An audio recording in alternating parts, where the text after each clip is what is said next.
Hey there everyone, this is Michael Dougal, your Greater Toronto Area real estate resource, and your predictions of the market may have been wrong. I'm going to share with you some really shocking information and headlines in this video, and you're as well going to hear about my personal market predictions towards the end of the video. If you're new to the channel, consider subscribing, and if you are considering buying or selling, call me, and real estate agents as we get into the end of the year. If you're looking for a great brokerage with the best trading that you can find, make sure to reach out to me to learn more about eXp Realty. I'm very active on Instagram as well. And I want to take a deep dive into this recent publication made by MoneySense, where the headline reads, "Toronto housing bubble, is it ready to pop?" And so a lot of us, especially home sellers, thought that really things couldn't get much worse. Let's face it, the average price is somewhat stable, but there aren't many purchasers out there. However, I'm talking to 10, 20, sometimes 50 buyers or sellers every single day, and what I'm hearing from the majority of home sellers is that we're going to wait until the spring since prices could increase. However, if everyone's saying that and we have the number of active listings being as high as it is, or if not higher, what will happen with the prices? And I really appreciate that this article came up because this gives us somewhat of a realistic perspective. If everyone's expecting that the home values are going to appreciate and they all list their property in the spring, what will naturally happen? We won't have enough demand to offset the supply. So what is a housing bubble anyway? Because in this article it reads that a housing bubble emerges as property prices skyrocket to unsustainable levels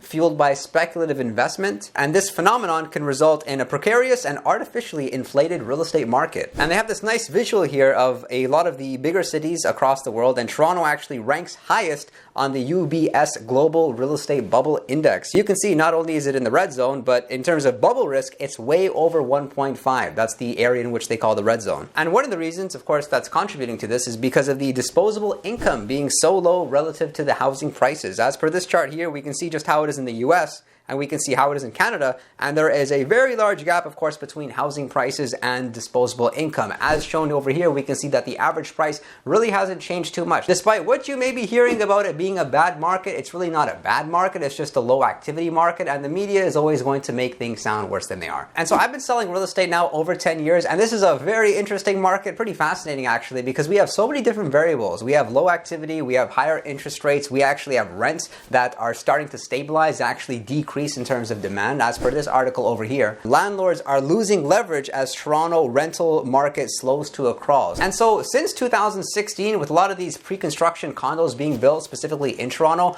over 50% of them were purchased by investors. And so now we don't have the same volume of investors purchasing these properties because we have high interest rates. We also have a lot of uncertainty about the rent. And so because so much of our Greater Toronto Area real estate economy is fueled by investors, now that we won't have as many investors right now, or that's what it looks like, the headlines are going to get worse and worse. It's going to drive buyers out of the market, and this could be a reason why home prices may decrease. And this could be another reason why a lot of buyers may want to wait until interest rates potentially come down, which I think most of us are expecting to happen sometime middle, perhaps early 2024. And that's the reason why, of course, there is a chance that's most likely that home values will increase. Again, they may decrease, nobody knows, but what we do know is that the number of active listings is higher than it's ever been. I think if we hit 25,000 active listings in the Greater Toronto Area, home prices will definitely decrease in value. And as per this chart over here, we can see like really the average price, it hasn't changed all that much, and that's because of the fact sellers are listing their property with the expectation that it takes several months to sell in some cases. Now I really feel bad for those sellers that just need their property sold ASAP, because those sellers that have listed their property especially over $1 million, they're unfortunately realizing a very low price on their home. And some of those sellers just need to sell because they're having to pay this ridiculously high mortgage payment that they never would have thought they would have to pay. As for this chart over here, we can see how much the variable mortgage rate was in February 2022 on average for an $800,000 balance and a 25-year mortgage amortization. It was $2,979, but as for October 2023, the average was $4,865. And there has never been a better time for you to team up with the most skilled agent in the marketplace. If you have a friend in the business, you've given them a shot, maybe things didn't work out, don't give up on it. Don't give up on the dream of buying that dream house. Give a second chance to an experienced realtor who can get the job done. So if you're considering buying or selling, make sure to call me. I would love to know your market predictions in the comment section below.